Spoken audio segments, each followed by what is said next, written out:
오늘은 누가복음 8장 말씀을 좀 나눠보도록 하겠습니다.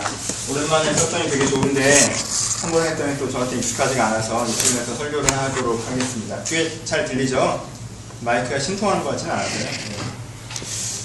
여기 마음에 드십니까? 네. 제가 몇 년 전에 우연한 기회에 한번 찾아왔다가 제 마음에 굉장히 좋은 기억으로 남아있어서 함께 한번 오고 싶었던 장소들인데 이번에 함께 와서 되게 좋습니다. 이 장소가 좋은 이유는 그렇게 넓은 장소 아닌데 되게 구조적으로 지어져 있어서 굉장히 넓게 느껴지고요. 코너 구석구석들을 좀 아기자기하게 만들어서 내가 뭔가 집중하면서 기도할 수 있는 공간들을 좀 확보해주는 것 같아서 저는 굉장히 개인적으로 좋아하는 장소들입니다. 물론 여기가 세미하게 약간 예수원 느낌이 나고요. 저한테 가장 그런 장소는 예수원이었던 것 같습니다. 인생이 되게 어려울 때마다 어떤 계기가 필요할 때마다 예수원에 가서 2박 3일 정도 있으면 그 분위기가 저를 좀 적셔서 조금 더 진솔하게 조금 더 집중할 수 있게 좀 담백하게 이렇게 좀 도와줬던 것 같습니다. 사실 여기만 앉아 있어도 평소에 내가 굉장히 많은 소음을 듣고 있었다라는 걸 간접적으로 느낄 수가 있습니다. 그쵸? 옆에서 여러분들이 얘기만 안 하시고 조용히 있으면 이 공간은 진짜 아무런 소리도 들리지 않는 어떤 조용함이 들려옵니다. 그래서 내가 항상 어떤 사운드 속에 있어서 내 아무 소리도 들리지 않는 게 어떤 면에서는 하나의 또 하나의 사운드 같은, 하나의 음악 같은 느낌으로 다가와서 그 조용함이 우리의 기도를 좀 돕기도 합니다. 그쵸? 그렇죠. 그렇습니다. 여기서 알 수 있는 것은 우리 주변은 우리를 적신다는 것입니다. 그렇죠? 우리가 여기 와서 이런 분위기에 있으니까 기도가 좀 더 잘 된다. 이런 분위기에 있으니까 내가 좀 더 집중이 된다. 이런 분위기에 있으니까 내가 좀 더 근본적인 것들을 생각할 수 있다라고 느끼셨다면 우리가 좀 반대를 생각해 볼 필요가 있는데 그러면 평소의 일상은 나를 어떻게 적시고 있을까에 대한 생각을 해볼 수가 있습니다. 그렇죠? 내가 그런 사람이 아님에도 불구하고 내 본래는 그런 사람이 아님에도 불구하고 내가 다르게 될 수 있는 사람임에도 불구하고 우리의 일상은 다른 방식으로 우리를 적시고 있지는 않나 우리가 고민해 볼 필요가 있습니다.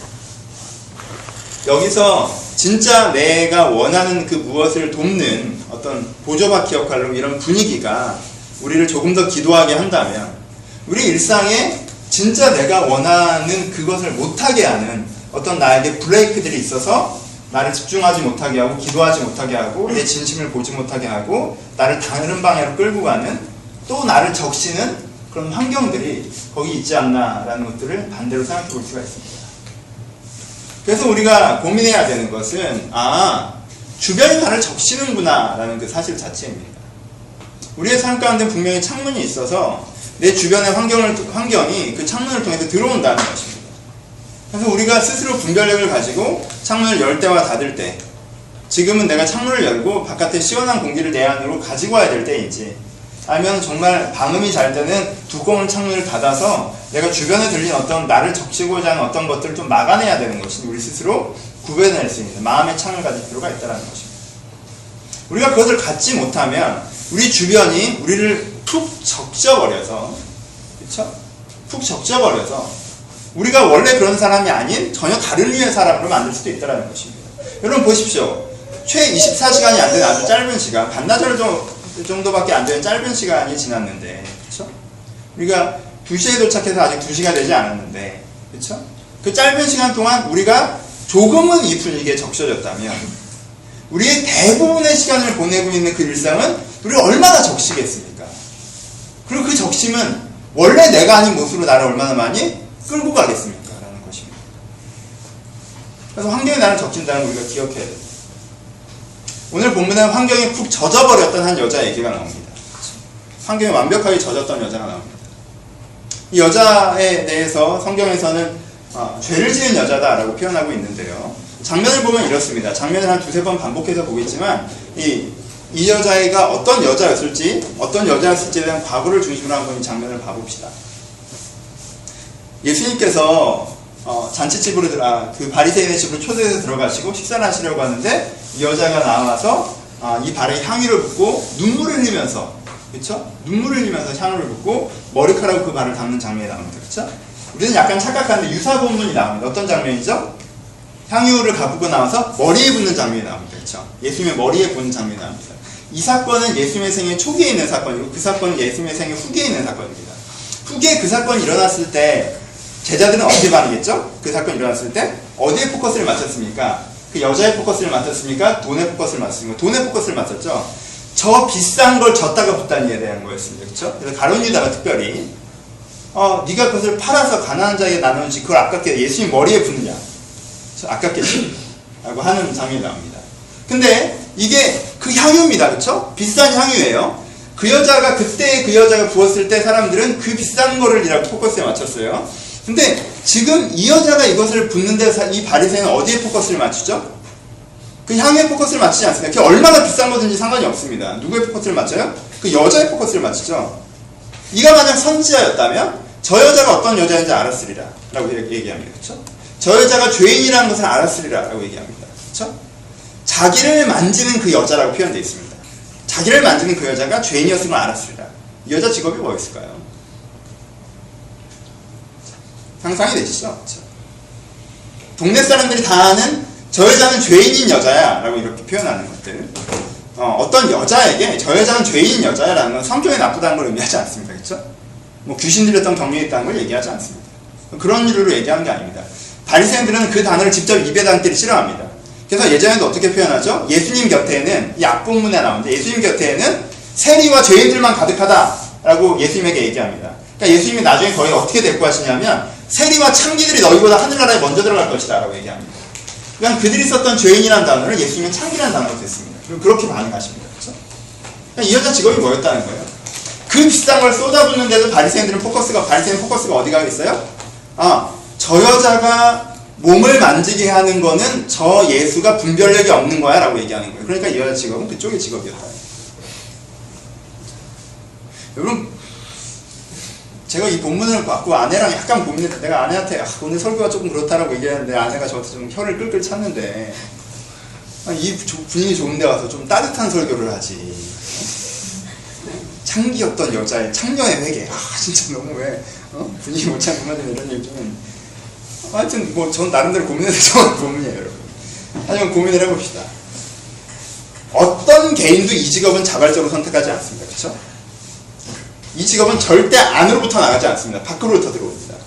이유가 다양하겠죠. 경제적으로 어려웠던 거 간에, 자기가 살아온 삶의 족적이 어떤 거 간에, 그리고 요즘에 사회적 통념이 어떤 거 간에 외부에서부터 들어옵니다. 이 직업을 가졌다는 거, 나중에 세리도 이런 걸로 표현되는데, 이 직업을 가졌다는 건 100% 뭐예요? 젖어들었다는 뜻입니다. 주변 환경. 이 직업의 의미를 좀 상상해 봅시다. 이게 어떤 직업입니까? 우리는 몸을 파는 직업이라고 많이들 표현합니다. 하지만요, 이 직업은 몸을 파는 직업이 아닙니다. 이 직업은 인격을 파는 직업입니다. 그렇죠? 왜요? 내가 그 과정을 겪는 데 있어서 내 인격이, 내 퍼스널리티는 그것을 완전히 거부합니다. 그렇죠? 내 지성은, 내 감성은, 내 의지는 그것을 원하지 않습니다. 그래서 어떻게 하는 거죠? 그 기간 동안 이걸 턴오프 해놓습니다. 난 비인격적인 존재야. 난 단지 육체적인 존재야. 이건 그냥 육체적인 과정이야. 이건 운동선수가 운동하는 거랑 똑같은 거야. 이런 식으로 자기를 턴오프 해놓습니다. 하지만 인격은 절대 턴오프 되지 않습니다. 그쵸? 근데 그 과정에 어떤 걸 경험합니까? 인격이 심각한 훼손을 경험하죠. 대신 뭘 받는 거예요? 경제적인 보상을 받는 겁니다. 그래서 이것은 몸을 파는 직업이 아니라 인격을 파는 직업입니다. 내가 그렇게 하는 것이 내 의지에 안 맞고, 내 감성에 안 맞고, 내 생각에 안 맞으나, 그런 것이 내 인격을 훼손하나 경제적인 필요를 내게 충족시켜주기 때문에 내가 인격적인 훼손을 감내하겠다라는 건 이 직업의 특징입니다. 그렇죠? 그래서 이 직업의 사고방식이 왜 가장 큰 문제이냐면, 뭐보다 뭐가 우선이라는 사고방식이 기본적으로 기저에 깔려있는 거예요. 인격보다 우선하는 돈의 사고방식입니다. 그렇죠? 인격을 팔아 돈을 사는 것입니다. 내가 팔 수 있는 여러 가지 달란트와 재능들이 있습니다. 기능들이 있고요. 수단들이 있을 수 있습니다. 근데 그 중에 뭘 파는 거예요? 내 가운데 있는 인격을 팔아서 돈을 사는 것입니다. 그래서 우리는 자꾸 예수님께서 뭐 창기와 세리와 함께 하셨다, 막 블라블라 해서, 원래 그 사람들이 좋은 사람인가 보다 이런 식으로 생각하는 경향들이 생기는데, 기독교 용어는 그런 식으로 변질되고 그러는데, 사실 이 단어는 어떤 단어냐면요, 예수의 가치관에 정반대에 가 있는 단어입니다. 그렇죠? 정반대. 인격을 팔아서 돈을 사는 가장 세속적이죠, 사고방식. 이 가질 수 있는 특징, 가질 수 있는 직업군 중에 하나가 바로 이 직업이라는 거죠. 이 여자는 어떤 여자였어요? 돈을 팔아서, 인격을 팔아서 돈을 얻는 여자였어요. 가장 세속적이었다. 다른 표현으로 완전히 상황에 젖어버렸다. 자기가 그걸 원하지 않는 게 분명함에도 불구하고 그게 진짜 자기 것이 아님에 분명함에도 불구하고 그 상황에 완전히 젖어버렸던 사람이었습니다. 아무리 이렇게 얘기해도 느낌이 안 오죠. 왜냐면 우리는 기본적으로 그런 직업군과 거리가 너무 멀기 때문에 그렇습니다. 좀 더 가봅시다. 이런 직업군 중에 또 하나가 어떤 것인지 아십니까? 세리입니다. 세리란 직업이 어떤 직업이죠? 요즘 같은 세금 징수환이 아닙니다. 그렇죠? 그 당시는 어떤 상황이었어요? 로마 시대였죠. 로마 시대에서 세금 징수를 한다는 건 뭐예요? 로마의 뭐가 되어서? 앞잡이가 되어서 로마를 대행해서 자기 동포를 핍박하는 일입니다. 그렇죠? 이게 독립적인 일반적인 교육을 받은 개인에게 가능한 일인가요? 아니요, 불가능한 일이죠. 독립적이고 개인적인 인격을 갖고 있는 사람에게 불가능입니다. 나를 핍박하는, 나를 겁박한, 나를 강탈한, 나를 공격한, 우리 가족을 공격한, 우리 나라를 공격한, 그래서 내 것이었던, 우리 것이었던 나라, 우리 것이었던 가족, 내 것이었던 무엇을 다 빼앗아간. 그렇잖아요. 그렇게 되면 일반적인 상식에서는 뭐가 돼야 건강합니까? 일반적인 상식에서 그가 우리의 원수이고 그것을 돌려오기 위해서 내가 할 수 있는 썸씽을 하고 있어야 되는 것입니다. 그렇죠? 이게 우리가 생각하는 상식 아닙니까? 그래서 우리가 지금도 친일파들을 싫어하는 거 아닙니까? 친일파들 매국노라고 얘기하고 그 사람들이 인간이의 사람들이라고 취급하죠? 왜 우리가 그 사람들을 인간이의 사람이라고 표현하죠? 그 사람이 뭘 팔았기 때문에요? 그 사람이 인격을 팔아 돈을 샀다고 생각하기 때문에 우리는 친일파를 욕하는 것입니다. 그렇죠? 어떻게 한 나라, 한 민족, 한 가족이었는데 그것을 빼앗겼는데 그래서 울어마땅한 상황에 웃으며 그들 가운데 빌부터 네 경제적인 이익을 위해서 네 이미 빼앗긴 자들을 더 빼앗는 역할을 했던 사람들, 우리가 그 사람들을 비인격적으로 인격 이하, 인간 이하의 사람들이라고 얘기하는 것이죠. 그런 직업이 어떤 직업이에요? 세리라는 직업이에요. 첫 번째 직업군 얘기했죠? 같은 패턴입니다. 뭐보다 뭐? 인격을 팔아 돈을 사는. 그래서 내가 갖고 있는 어떤 퍼스널리티보다 하나님이 주신 이 하나님의 형상, 진짜 나보다 어떤 경제적인 유익이, 어떤 나의 안정이, 어떤 나의 성공이 더 중요해진 사람을 표현합니다. 예수님께서 비판하셨던 그 세리와 창기가 바리새인보다 낫다라고 얘기했던 포인트는 여기에 있는데, 이 두 사람들은 괜찮은 사람들이란 뜻이 아니에요. 이만큼 한심한 사람들이란 뜻이에요. 그렇죠?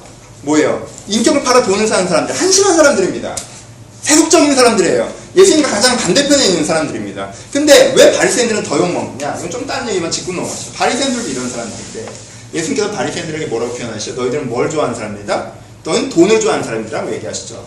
또 예수님께서 이들에게 뭐라고 얘기해요? 너희들은 명예를 좋아하는 사람이다 라고 얘기합니다. 그렇죠? 여러분, 종교인이 명예와 돈을 좋아한다고 생각합시다. 이 사람은 기본적으로 뭘 팔았다는 걸 전제하는 거예요? 인격을 팔았다는 걸 전제하는 겁니다. 목사가 돈을 좋아한다고 생각해 봅시다. 뭘 판 거예요? 자기 존엄성을 이미 판 겁니다. 그렇죠? 목사가 돈을 좋아했으면 목사라는 단어가 갖는 어떤 존엄성, 그렇죠? 인격을 추구하고 하나님 나라를 추구하고 세속을 멀리하고 의미 있게 하려고 하는 그 존엄성을 이미 판 거예요. 그렇죠? 목사가 명예를 좋아해요. 자기가 스스로 높아지고 싶어요. 사람한테 인정받고 싶어요. 그럼 뭘 이미 판 거예요? 퍼스널리티를 판 거예요. 왜? 목사가 갖고 있는, 성자가 갖고 있는 기본적인 가치관, 자기 가치관, 그러니까 그 사람의 지성, 그 사람의 의지, 그 사람의 감성에서는 할 수 없는 행동이기 때문에 그렇습니다. 그러니까 예수님 보시기에는 바리새인들도 어떻다는 거예요?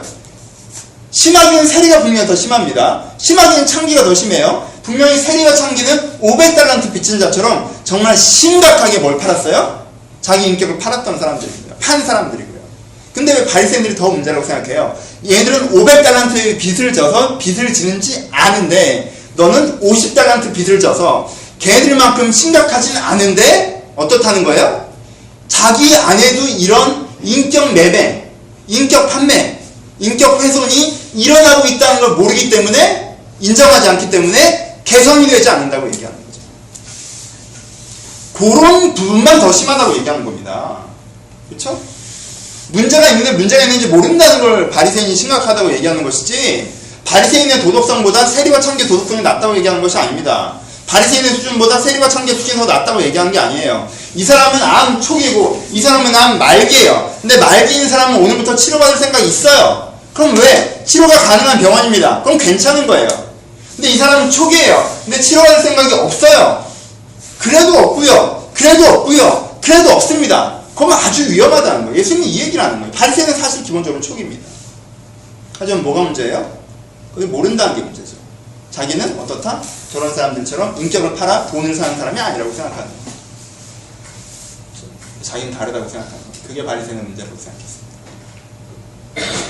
세리창기 얘기를 하려고 하는 것도 아니고 바리새인 얘기를 하려고 하는 것도 아니죠. 우리는 어떻습니까? 우리는 어떻습니까? 여러분들의 인격은 팔려나가고 있지 않습니까? 물론 여러분들이 그렇게 심각하진 않을 거예요. 그렇죠? 심각하지 않을 겁니다. 우리는 괜찮은 사람들이에요. 우리는 괜찮습니다. 우리가 수준 있는 사람들이에요. 우리는 그렇게 여기 나오는 그 여자처럼 적극적인, 문제적인 그런 상황 가운데 빠지거나 세리처럼 아주 대놓고 그러거나 바리새인처럼 정말 그 극단의 이중성을 갖고 있지는 않을 것입니다. 근데 여러분들 필드에서 여러분들은 어떻습니까?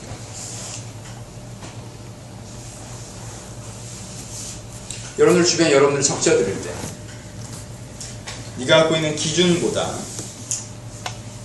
네가 기준을 조금 적으면 경제적인 유익, 네가 갖고 있는 의지보다 네가 하나님 앞에서 진정 원하는 걸 좀 포기하면 사회적인 안경, 인정.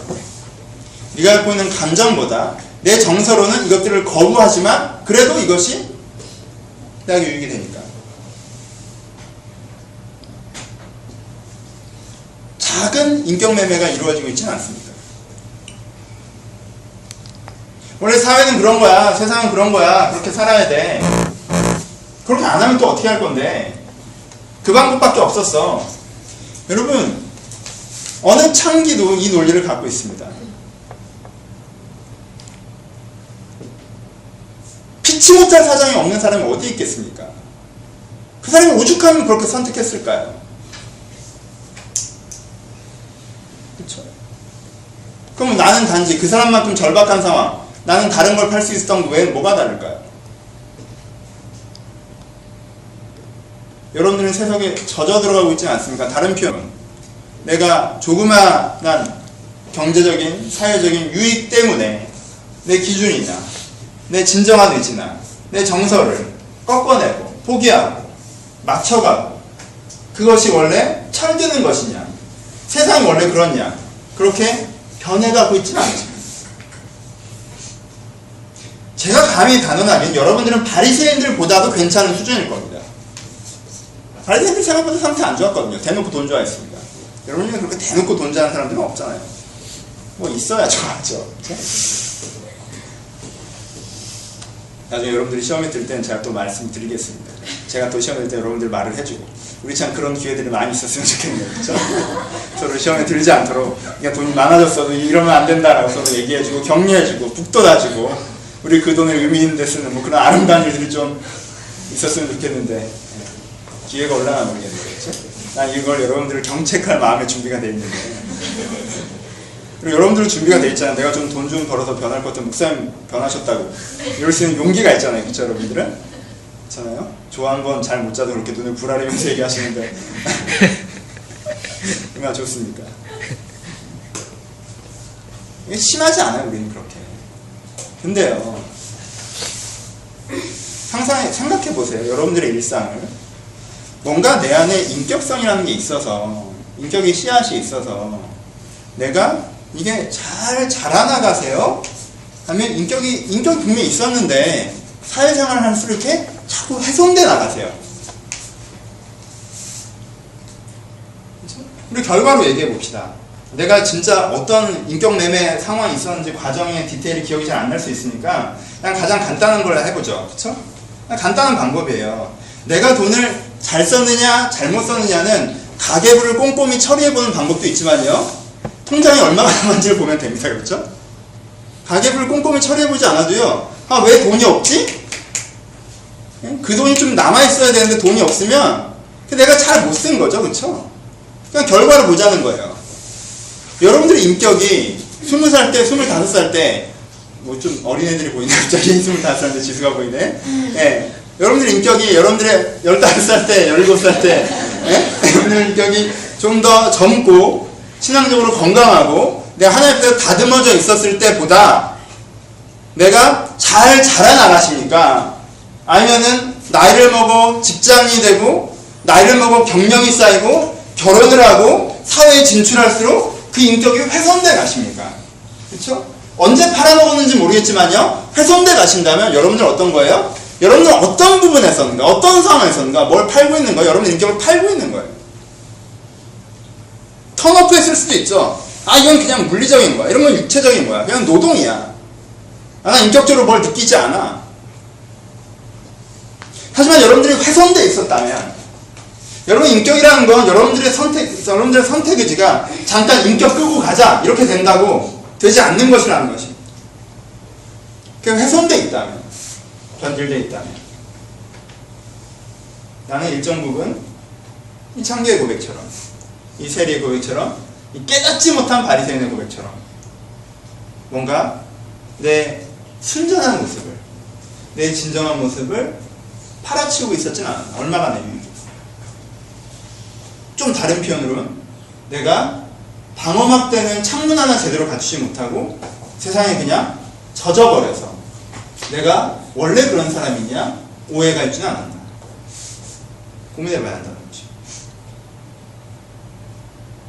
여러분, 이런 사람들은요, 두 가지가 심해집니다. 하나는 뭐예요?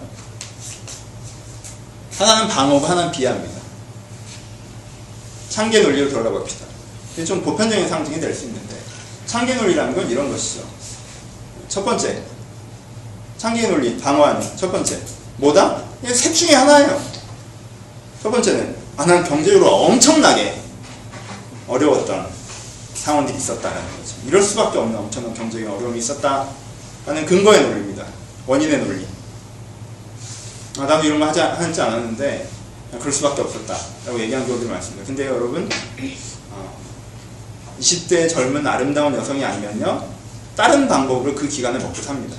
그렇죠? 다른 방법을. 근거의 논리입니다. 처음. 하여튼 난 그럴 수밖에 없었다. 두 번째, 첫 번째는 난 그럴 수밖에 없다면, 두 번째는 이제 보편화의 논리입니다. 원인의 근거의 논리는 보편의 논리고요. 안 그런 사람은 또 누가 있냐? 그래, 내가 인격을 팔아 돈을 산다. 세리는 인격을 팔지 않냐? 바리새인은 인격을 팔지 않냐? 우리나라 다 그렇다. 대통령부터 다 인격 팔고 협잡하고 그러면서 어느 정도 유익을 생겨가는 사회다. 나만 그런 게 아니야. 라는 거예요. 보편화의 논리죠. 난 대놓고 그렇지 뒤에서 그런 놈들이 더 나빠 라고까지 얘기할 수 있는, 그렇죠? 보편화의 논리. 세 번째 뭐예요?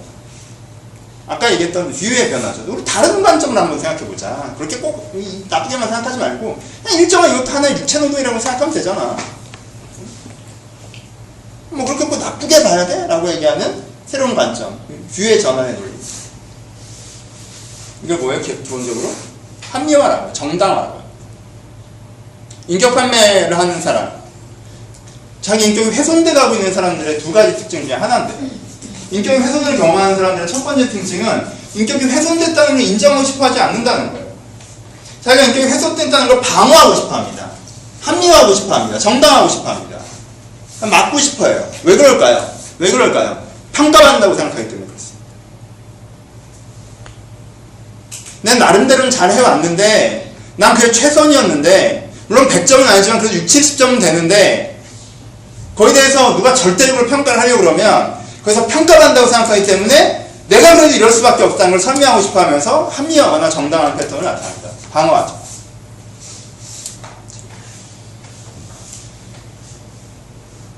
이 방어를 확 계속 잃어버리면요, 두 번째, 이런 사람이 특히 비하합니다. 비하, 자기 비하. 그래, 난 이런 놈이다. 나도 이런 내가 너무 싫어. 죄책감이. 나도 너무너무 힘들어. 나 진짜 죽어버리고 싶어. 나 하루도 더 살고 싶지 않아. 나 이렇게 안 살고 싶어, 나 진짜. 방어하다가 방어 논리 흔들어버리면요, 배째라 딱 뒤로 자빠집니다. 죽고 싶어, 나도. 난 살기 싫어. 난 뭐 사는 게 사는 거 같지 않냐. 난 이게 아니다, 나 진짜. 나도. 내가 잘못한 거 안다. 내가 잘못했다 그래. 그래서 이 모양 이 꼴이 나 어떻게 할 거냐, 내가. 왜 자꾸 웃냐? 야, 너 때문에 집중이 안 되잖아. 비하하니? 비하의 논리가 좀 있어. 난 죄책감, 내가 했던 실패, 그래 난 이 모양이야, 난 이거밖에 안 돼, 더 이상 공격할 수 없도록 피해자인 것처럼, 자기가 쓰러져 있는 것처럼 죽은 척합니다. 이 두 가지 논리로 자기를 지켜버립니다. 이 사람이요, 인격 훼손이 심한 사람일수록 이 두 가지가 되게 심합니다. 왜요? 아니 너무 아픈 게 많잖아요. 그렇죠? 내 인격이 너무 많이 훼손됐단 말이에요. 그러니까 이걸 날 지켜야 되는 거예요. 왜? 세상은 날 평가거든요. 세상을 평가한단 말이에요. 일부러 그런 것도 아닌데 살다 보니까 그런 건데, 나도 좀 더 나은 상황이었으면 안 그랬을 건데 세상을 날 평가하니까 이 정당화와 이 비하로 자기를 지키려고 한다는 것이죠. 이쯤 되면 우리가 고민해봐야 되는 거야. 오늘 본문입니다. 이 여자가 어떻게 여기 있을 수 있을까요? 이 여자는 왜 여기 있는 걸까요? 이 여자는 이런데 근처에도 안 와야 되는 여자입니다. 그쵸? 이 여자는 왜요? 굉장히 긴 시간의 삶을 어떻게 살았어요? 이 여자가 좋은 여자라고 자꾸 생각하고 피해자라고 생각하지 마십시오. 이 여자는 가해자인 동시에 피해자입니다. 인격을 파는 사람들은요, 다 가해자인 동시에 피해자입니다. 여러분, 세상이 여러분들 그렇게 만들었다고요? 아니에요. 여러분들 그렇게 만든 거예요. 누구나 다 가해자인 동시에 피해자입니다. 이 여자는 나쁜 여자예요. 인격을 팔아서 돈을 산 여자입니다. 그렇게 오랫동안 살아온 여자예요. 이 여자의 비하를 듣고 자꾸 피해자로 얘기하지 마십시오. 이 여자의 방언을 듣고 자꾸 이제 여자의 큰 문장으로 얘기하려고 하시면 안 돼요. 여자는 문제가 심각한 여자예요. 문제가 많은 여자입니다. 세리, 이 창기, 그 바리새인, 그리고 인격을 어느 정도 판매하며 살아왔던 우리들, 문제가 있죠. 어떻게 팔 게 없어 인격을 팝니까? 근데요, 이런 사람들은요, 그게 심할수록 뭐가 심해요? 아까 얘기했죠. 방어와 비하가 심해요. 그러니까 어디는 안 가요? 자기가 평가받는 자리에 절대 안 갑니다. 자기가 인격적으로 평가받을 수 있는 자리는 절대 안 갑니다. 근처에도 안 갑니다. 안 가는 게 정상입니다. 그렇지 않습니까? 여러분들 죄 많이 지면 교육이 싫잖아요. 그렇죠? 내가 뭔가 하나님 앞에 훼손되어 있는 걸 알면 기도하기 싫잖아요. 내가 뭔가 타협하고 살아가고 있으면, 내가 뭔가 돈은 많이 벌고 성공은 더했지만 타협하고 변질돼서 살아가고 있으면요, 내 젊을 때 그 고백을 여전히 유지하고 있는 그 친구들 만나기 싫잖아요. 같이 뜨겁게 눈물로 기도하고 신앙이 좋았었던 사람들인데 나는 그 신앙을 떠났으면 그 신앙 갖고 있는 애들 만나기 싫잖아요. 피합니다. 안 봅니다. 멀리 합니다. 그 사람들의 반응입니다. 근데 이 여자는 여기 서 있습니다. 무슨 생각인가요? 여기 왜 왔습니까? 이 여자는 여기 왜 왔을까요? 이 여자의 대단함이 여기 있습니다. 이 여자는요, 이미 여기 와서 문제를 해결한 게 아니라 성경의 뉘앙스를 보면 이미 그 문제를 문 밖에서 해결을 했습니다. 그쵸? 그리고 그 해결된 걸 표현하기 위해서 여기 온 거예요. 그쵸? 여기 들어오면 자기가 향유를 붓고 있는데도 바리새인은 이 여자가 아마 그 노동을 하면서 평생 모았을 것인지도 모르는 그 값진 그 재산을 쏟아부으면서 향유를 붓고 있는데도 바리새인은 뭐예요? 삐딱한 시선을 보잖아요. 그쵸? 그 시선을 견디면서 여기로 온 거예요. 그쵸? 그래서 두 가지 고백을 합니다. 하나는 무슨 고백이에요? 그 눈물에는 어떤 의미가 담겨 있습니까? 그 눈물에는 두 가지 의미가 담겨 있습니다. 그 향에는 두 가지 의미가 담겨 있습니다. 첫 번째 무슨 의미입니까? 회개의 의미입니다. 그쵸? 그 우는 여자를 상상해 보십시오. 뭐 때문에 우는 겁니까? 자기가 이제까지 살아온 삶에 대한 회한 때문에 우는 겁니다. 자기가 잘못 살아왔다는 걸 알기 때문에 우는 거예요. 그쵸? 첫 번째는 회개 때문에 우는 겁니다. 자기가 합리화하고 정당화하고 비하하고 있는 사람은 눈물을 흘리지 않습니다. 내가 이렇게까지 잘못 살아왔다는 그 회한 때문에, 회개 때문에 우는 거예요. 또 하나는 뭐 때문에 우는 겁니까? 이제까지 그렇게 잘못 살아오고, 이제까지 그렇게 함부로 살아오고, 내가 정말 삐뚤어져서 살아오고, 팔지 말아야 할 걸 팔면서 살아왔는데, 뭐예요? 지금 나에게도 여전히 기회가 있다는 걸 알기 때문에 우는 거예요. 이게 감사 때문에 우는 겁니다. 그렇죠? 이 여자의 고백은 두 가지 고백을 담고 있습니다. 하나는 명확한 회개와 또 하나는 명확한 감사입니다. 향유 옥황을 깨트린다는 건 두 가지 의미가 있습니다. 하나는 뭐예요? 이제까지 그걸 했던 이유가 뭡니까? 돈 때문에 했잖아요. 그렇죠? 그걸 재밌어 하는 사람이 누가 있습니까? 돈 때문에 한 거예요. 근데 그 돈을 깨트려버립니다. 뭐예요? 회개입니다. 그렇죠? 근데 또 하나는 무엇이죠? 그것이 어떤 금덩어리나 그것이 어떤 돈덩어리가 아니라 그것을 던져놓는 것이 아니라 향유라는 것으로 갖고 와서 그의 발을 씻는 것, 그의 발을 눈물로 적시고 그의 발을 머리카락으로 닦는 것, 그의 발에 향유를 붓는 것. 그것은 무엇을 담고 있습니까? 감사를 담고 있습니다. 그러니까 이 여자의 이전 사건 우리가 상상해야 합니다. 이 여자에게 어떤 사건이 있었던 거예요? 이미 이 여자의 고백을 통해서 이 여자의 사건을 상상할 수 있습니다. 이 여자에게 한 가지 사건, 어떤 면에서는 두 가지 사건이 있죠. 그 사건이 이 여자에게 문 밖에서 벌어졌을 것입니다. 하나는 무슨 사건이에요? 회개의 사건이에요. 그렇죠? 내가 이제까지 별 문제 없다고 생각했는데 합리화하고 정당화하고 비하하면서 난 그냥 이렇게 된 거냐 이렇게 살 거야. 나 이렇게 사는 게 뭐가 그렇게 또 나만 그런가? 뭐가 그렇게 또 문제인데 이렇게 살던 그 여자가 이게 문제구나라고 깨닫는 회개의 사건이 일어났을 것입니다. 그게 말씀으로 일어났는지 그게 어떤 기적으로 일어났는지 어떤 만조시로 일어났는지 성경에 정확하게 적혀있지 않습니다. 하지만 그 여자에게 그 의미는 적혀있습니다. 그 여자는 회개의 사건이 일어났습니다. 내 이렇게 사는 것이 아니구나라는 자기의 그 합리화와 그 비하를 깨는 회개의 사건이 일어났습니다. 또 하나는 감사의 사건이 일어났습니다. 감사의 사건이라는 건 뭐예요? 이렇게 살아왔던 게 아니고 이것이 내 본 모습이 아니구나가 해결하면 감사는 무엇입니까? 그러면 이게 내 인생의 마지막 장면이 아니라 내 인생이 이렇게 끝나버리는 것이 아니라 내가 여기서부터 그럼에도 불구하고 다시 시작할 수 있구나. 원래의 나로 돌아갈 수 있구나. 진정한 나로 돌아갈 수 있구나. 하나님께서 생각하시는 그 내 모습으로 돌아갈 수 있구나. 그 기회가 여전히 나에게 남아있구나. 하나님께서 그 기회를 나에게 주시는구나 라는 것. 그 감사의 사건이 이 여자에게 있었을 것입니다. 이것을 한 사건으로 얘기하면 무슨 사건입니까? 이미 그 단어를 사용했습니다. 무슨 사건이 일어나는 거예요? 기회의 사건이 일어나는 것입니다. 기회 주시는 하나님. 전 여러분들이 다른 은혜 이 한 센텐스를 여러분들 기억하셨으면 좋겠습니다. 여러분 확증합니다. 이때 이 여자 수준은 여러분들 수준보다 훨씬 더 아래입니다. 분명히. 왜? 여러분들 그렇게 적극적이지 않으니까. 여러분들은 적극적인 인격 매매가 아니에요. 그러니까 여러분 자신감을 가지십시오. 여러분들이 인격적으로 어느 위치에 서 있던 간에 여러분들이 인격적으로 어느 한심한 지경에 서 있던 간에 얼마만큼 세속에 젖어들어서 세속적인 사고방식과 세속적인 선택과 인격매매를 통한 자기붕괴와 그리고 변질된 내면과 불안한 심령을 갖고 있다 할지라도 하나님께서는 거기서부터 시작하실 수 있으십니다. 이 본문에 여러분들이 알아야 되는 한 가지는 바로 그것입니다. 꼭 기억해야 되는 한 가지가 있다면 바로 그것입니다. 기회 주시는 하나님. 거기서부터 시작할 수 있습니다. 여러분의 인격이 어떻게까지 됐던 상관없습니다. 거기서부터 다시 시작하면 되는 것입니다. 여러분 분명 이 세미들은 이 창기들은 지금 여러분들이 겪었던 것보다 현저한 인격 파괴를 겪었을 것입니다. 현저한 인격 붕괴를 겪었을 것입니다. 하지만 거기서부터 다시 시작한 것입니다. 거기서부터 다시 일어나는 것이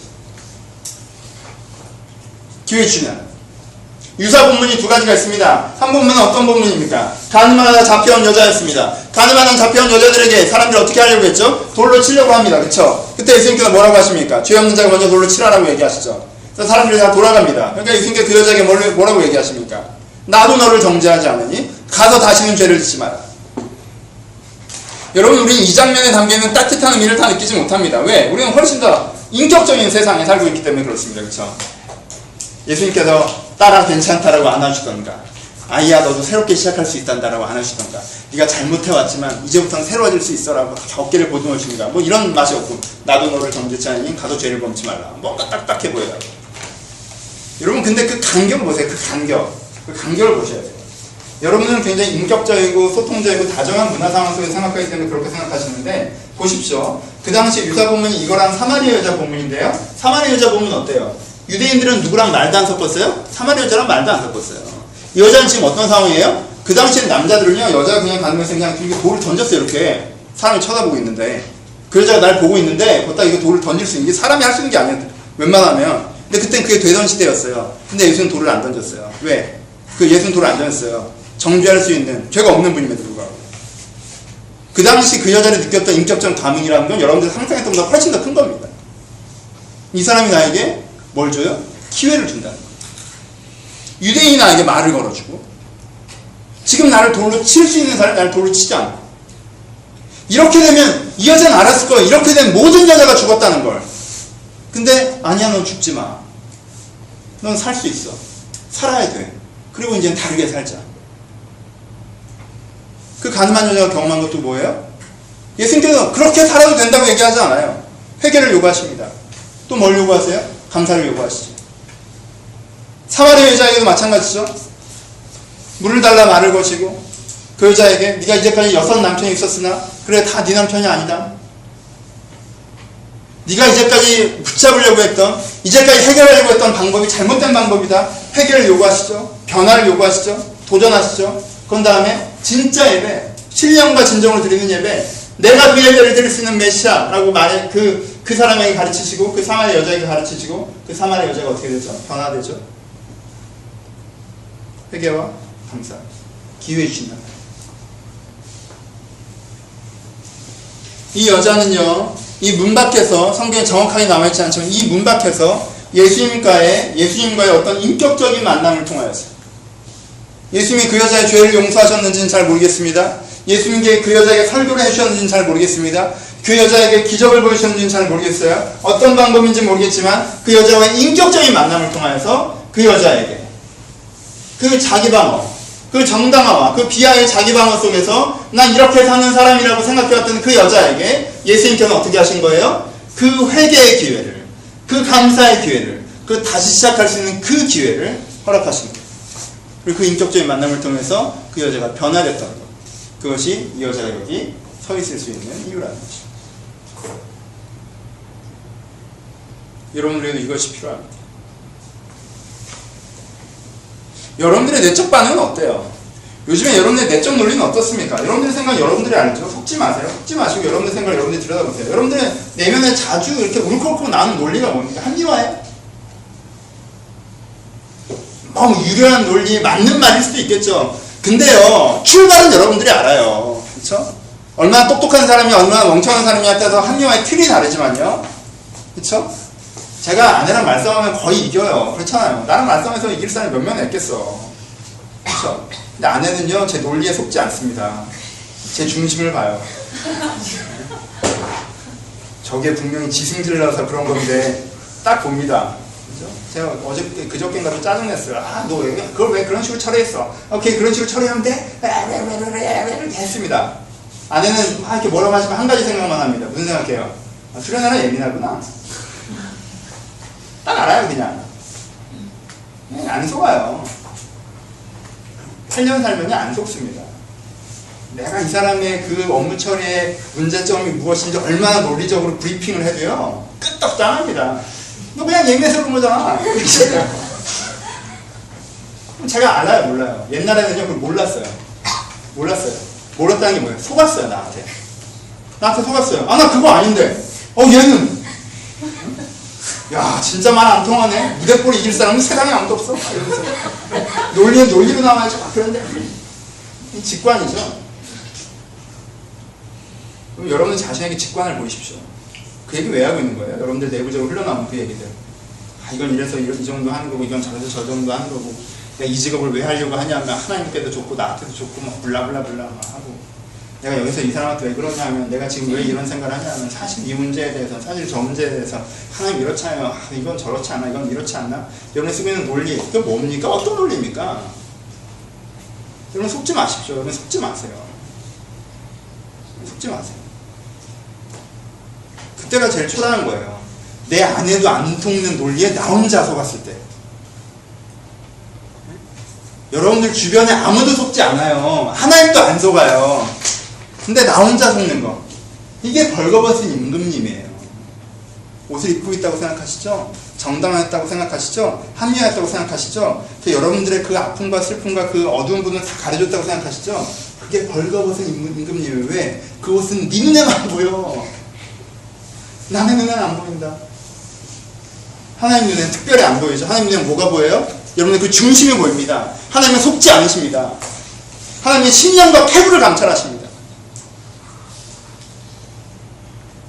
정당한. 여러분 마음에 뭐가 있습니까? 여러분 마음에 비하가 있습니까? 비하가 완고함의 다른 표현이라는 거 아십니까? 비하가 뭔 줄 알아요? 비하가 그래 난 패배자야. 난 실패했어. 난 죄책감에 시달려. 이게 비하예요? 아니요. 깃발을 높이 들고 뭐라고 외치는 거예요? 하나님도 나는 못 바꾼다 라고 외치는 거예요. 그게 비하입니다. 예수가 십자가에 달려 돌아갔던 말던 나는 못 바꾼다. 왜? 나는 이렇게 살아왔으니까. 난 이런 놈이니까. 비하는 완고함입니다.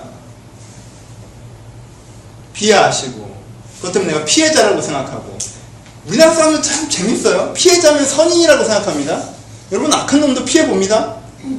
그리고요 악한 놈이 자기 때문에 자기가 피해보는 경우가 훨씬 더 많습니다.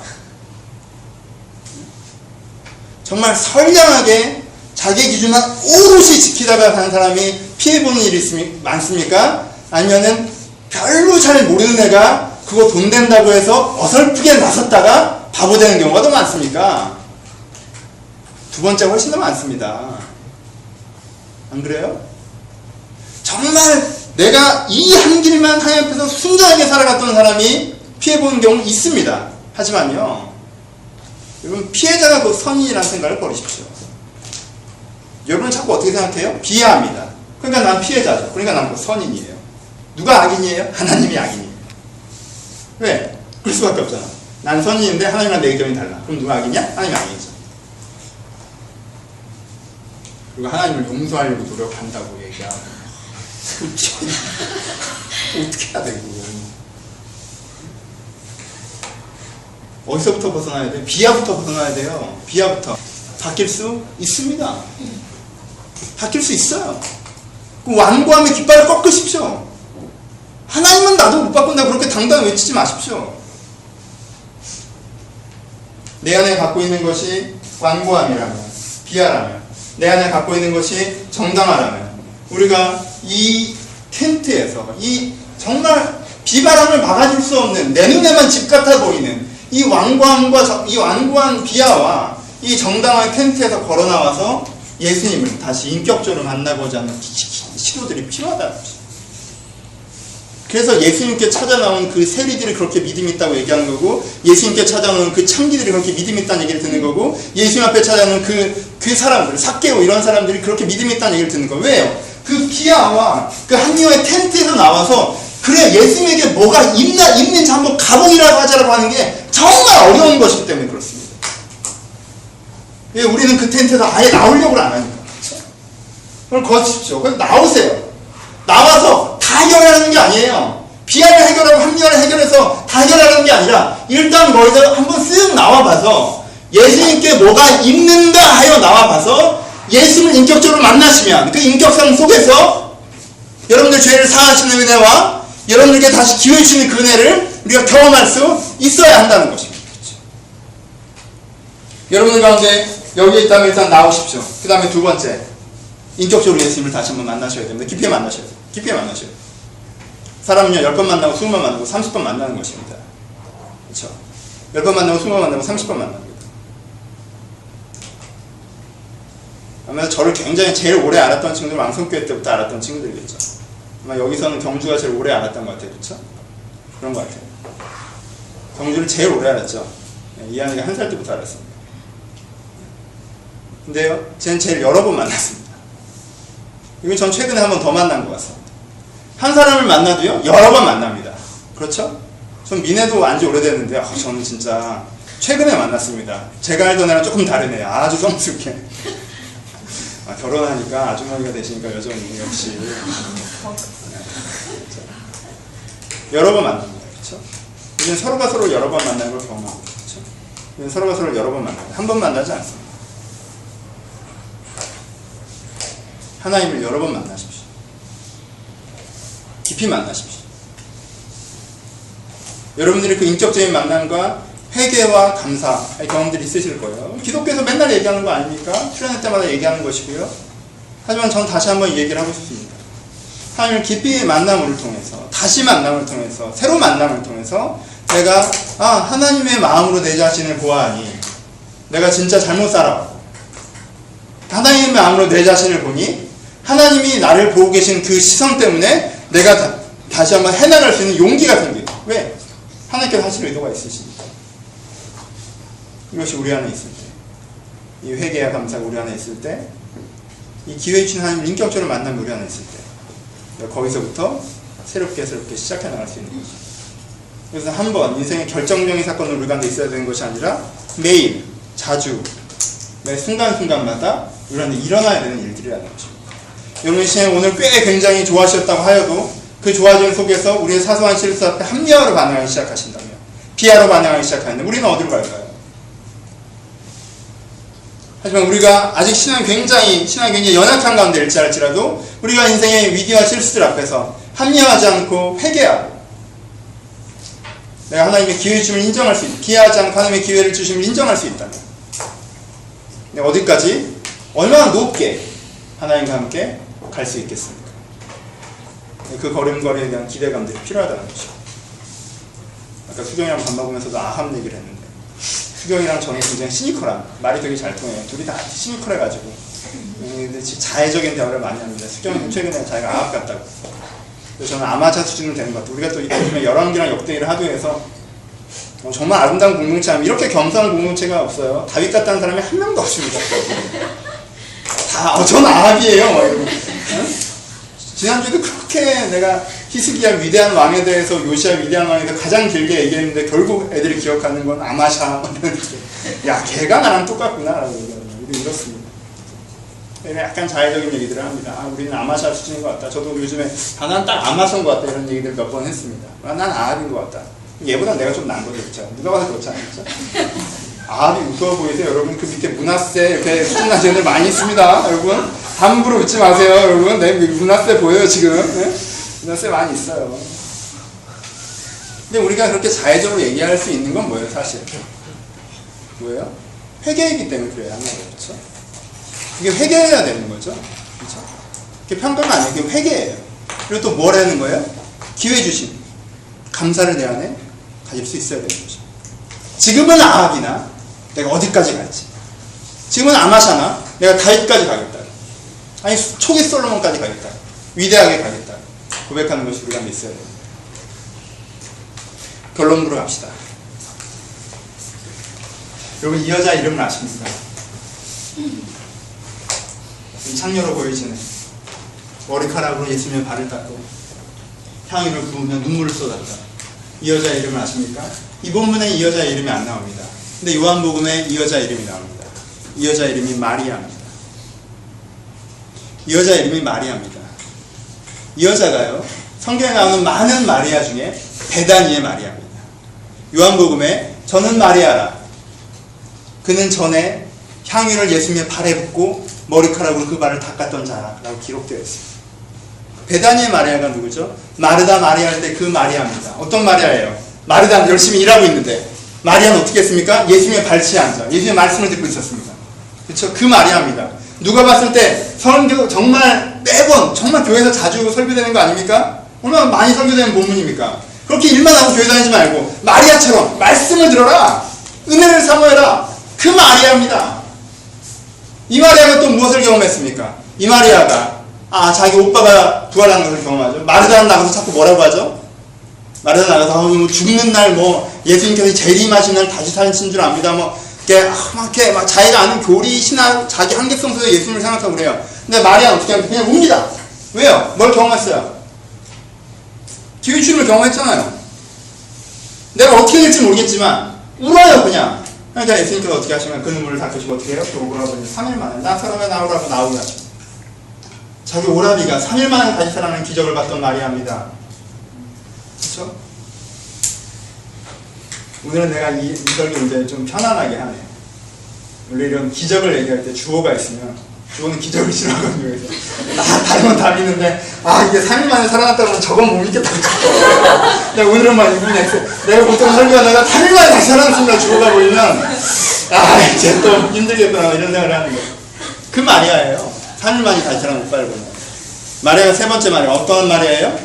마리아가요, 두 번째 향유를 부은 여자도 마리아입니다. 베다니의 마리아. 두 번째 향유를 부은 마리아는 어떻죠? 여러분 이 위대한 변화를 보십니까? 예전에 발에 향유를 부었어요. 그때 뭘 고백한 거예요? 내 회개와 내 감사를 고백한 거예요. 근데요, 이 여자가요 감히 예수의 머리에다가 향유를 붓습니다. 여러분 누군가의 머리에 기름 붓는다는 게 아무나 할 수 있는 것입니까? 아무나 할 수 없는 거예요. 그리고요 그 머리에 기름을 부었을 때 옆에 있는 애들은 돈 아깝게 걸 왜 붓느냐라고 얘기할 때 예수님께서 뭐라고 얘기하셨습니까? 놔두어라. 네가 뭘 하는 거다? 내 죽음을 얘기하는 것이라고 합니다.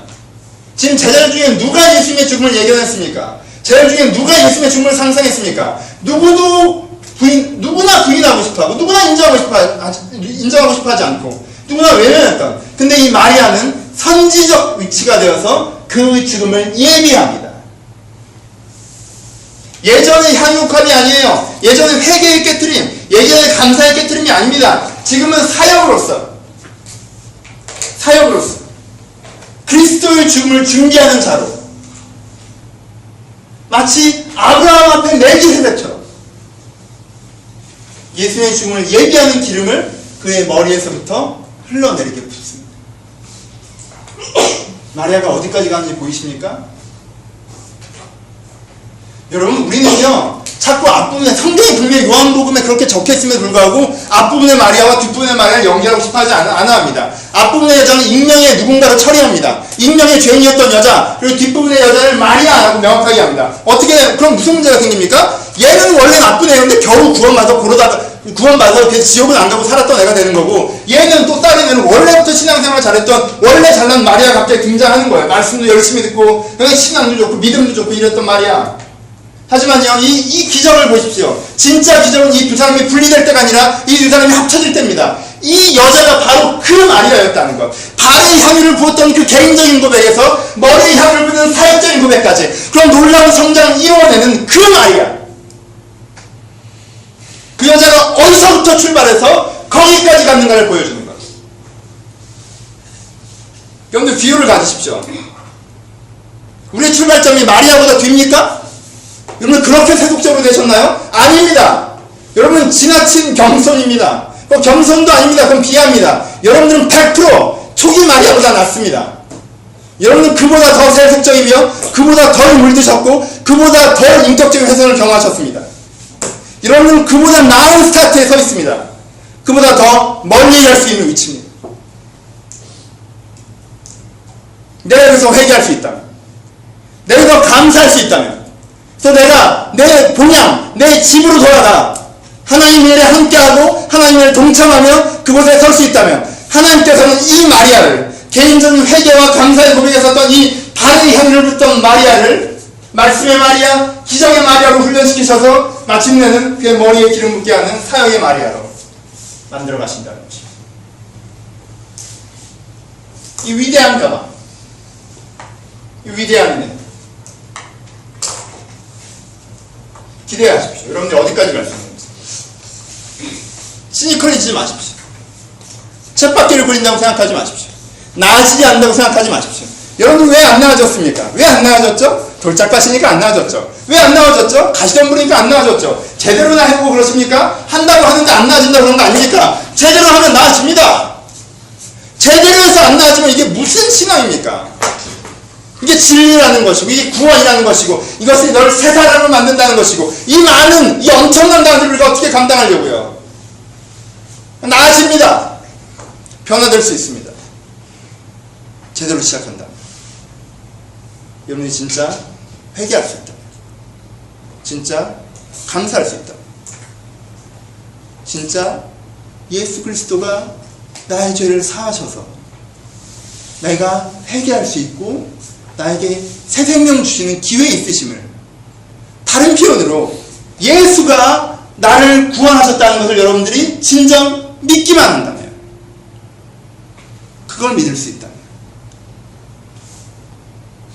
그걸 믿는 것으로부터 변화시켜 나갈 수 있다. 말씀 마치겠습니다. 젖어드는 은혜.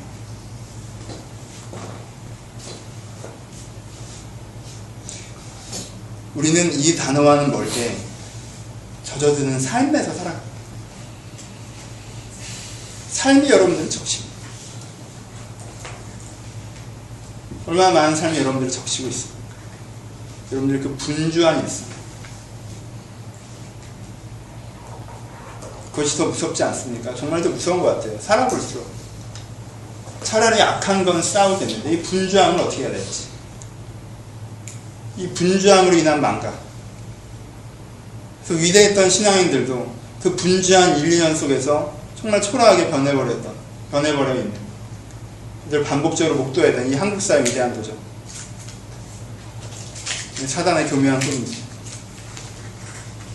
정말 제대로 생각해내는 함정.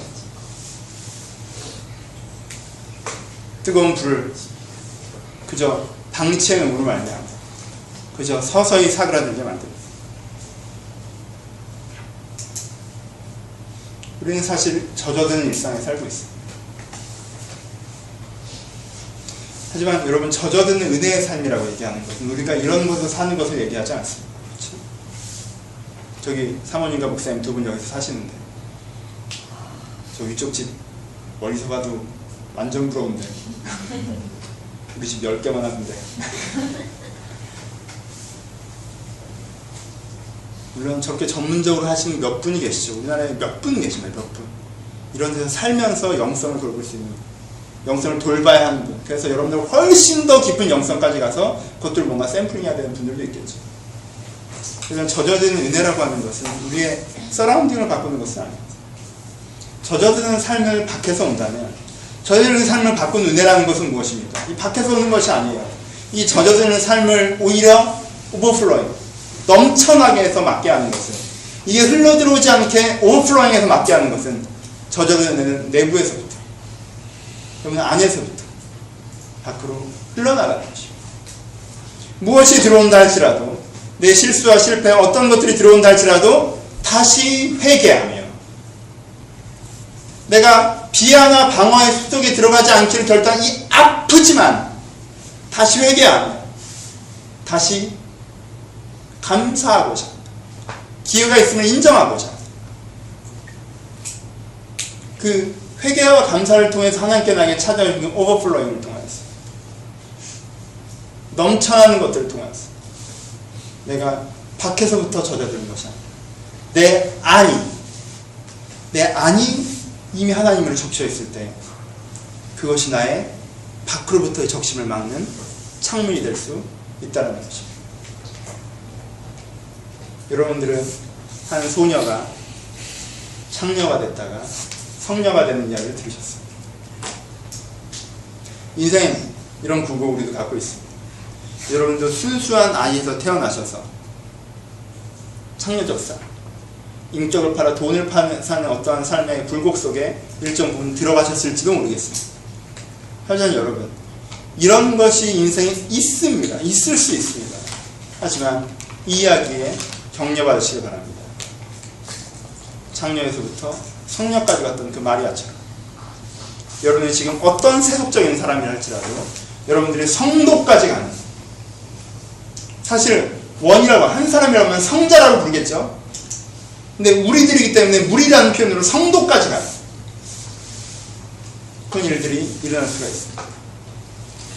여러분들이 예수님의 발에 향유를 붓기 시작하실 때, 내 것들을 포기하는 회개와 주신 것에 감사하는, 기회에 감사하는 감사의 발에 향유를 붓기 시작하실 때 머리에 향유를 붓는 마리아까지 여러분들 인도하실 것이고, 이 기대를 통한 회개와 감사, 회개와 감사를 통한 새로운 변화, 이것이 오늘 밤의 고민과 기도였으면 좋겠습니다. 이런 고백으로 함께 기도하시고 묵상하시면 잘했으면 좋겠습니다. 우리 찬양 한 번 먼저 합시다. 기도할 텐데